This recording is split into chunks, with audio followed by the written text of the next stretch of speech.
اعوذ باللہ من الشیطان الرجیم بسم اللہ الرحمن الرحیم۔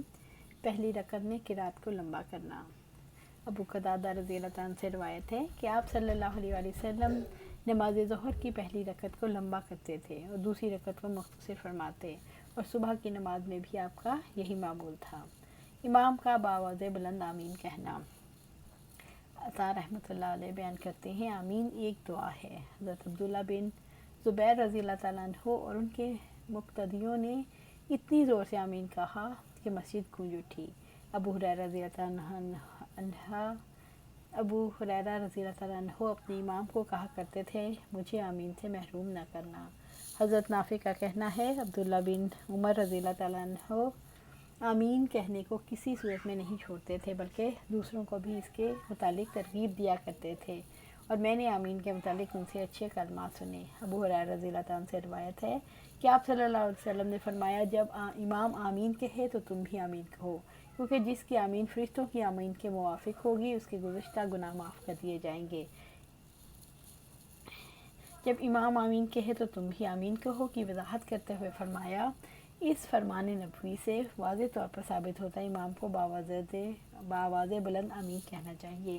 آپ صلی اللہ علیہ وسلم امام کی آمین کے وقت آمین کہنے کا حکم اسی صورت میں دے سکتے ہیں جب مقتدی کو امام کی آمین کا پتہ ہو۔ اگر امام بآواز بلند آمین کہنے کی بجائے آہستہ کہے تو مقتدی کو معلوم نہیں ہو سکے گا امام نے آمین کہی یا نہیں، اور یہ محال ہے کہ کسی سے کہا جائے جب فلاں آدمی یہ کہے تو تم بھی اسی طرح کہو، جبکہ وہ اس کی بات نہ سن رہا ہو۔ کوئی عالم بھی اس محال کا تصور نہیں کر سکتا۔ آپ صلی اللہ علیہ وسلم مقتدی کو آمین اس وقت کہنے کا حکم دیں جب امام آمین کہے اور مقتدی امام کی آمین نہ سن رہا ہو۔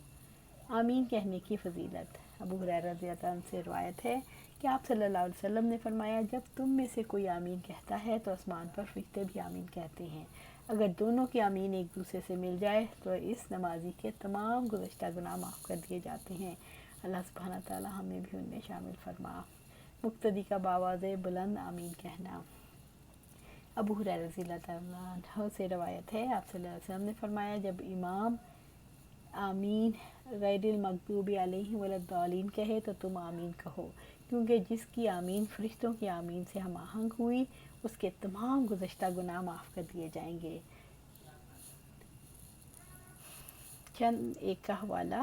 حضرت نافع روایت کرتے ہیں کہ حضرت ابن عمر رضی اللہ تعالیٰ عنہ امام کے ساتھ نماز پڑھتے تو جب فاتحہ پڑھنے کے بعد لوگ آمین کہتے تو آپ بھی آمین کہتے اور اسے سنت قرار دیتے۔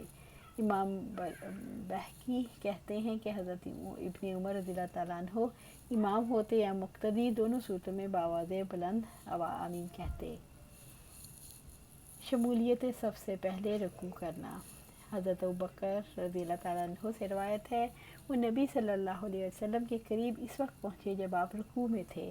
صف میں شمولیت سے پہلے ہی انہوں نے رکوع کر لیا۔ پھر جب نبی صلی اللہ علیہ وسلم سے یہ ماجرا بیان کیا تو آپ نے فرمایا، اللہ تعالیٰ تمہارے شوق کو مزید ترقی دے، آئندہ ایسا مت کرنا۔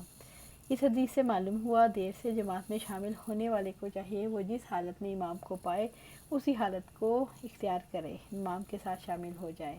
رسول اللہ صلی اللہ علیہ وسلم نے فرمایا، نماز کے لیے آرام اور سکون کے ساتھ آؤ۔ رکوع میں پورے طور پر تکبیر کہنا۔